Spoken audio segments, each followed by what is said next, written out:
السلام عليكم ورحمة الله وبركاته. تعالوا اليوم أنطيكم علاج التشقق الشفاء.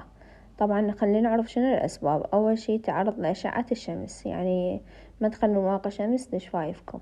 ثاني سبب سوء التغذية. ثالث سبب الجفاف، إنه ما تشربون مي هواية. ورابع سبب أكو أدوية تسوي تيبس بالشفايف. ونقص الفيتامينات. أول شي راح نجيب عندكم هاي المرطب، أقوى مرطب هو للشفايف، تلقوه بالصيدلية، اسمه سيباميد بالكرز. هنا صناعته ألماني، يجنن بنات. من أول مرة راح تشوفون فرق كلش قوي، إذا مو يمحيها التشققات بالشفايف. بس أهم شي ما تشلعون الجلد الموجود بالشفة. أوكي، هسه نجي على الشي اللي يسووه مرتين بالأسبوع ضروري. نحتاج إلى شكر هنا، مو مطحون يعني، يكون عادي. وتبللون ايديكم بالماء وتقشرون شفايفكم حتى يوقع الجلد الميت وتروح من عندكم التصبغات.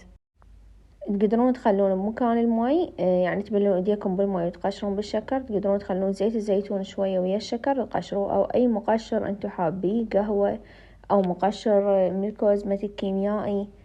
فالتقشير كلش ضروري. ورا التقشير مرحلة الترطيب. هنا عندكم الفازلين، أنا ما أحبه لأن شنو يسمر الشفة. عندكم الحمرة السحرية تخلي الشفة لونها أزرق.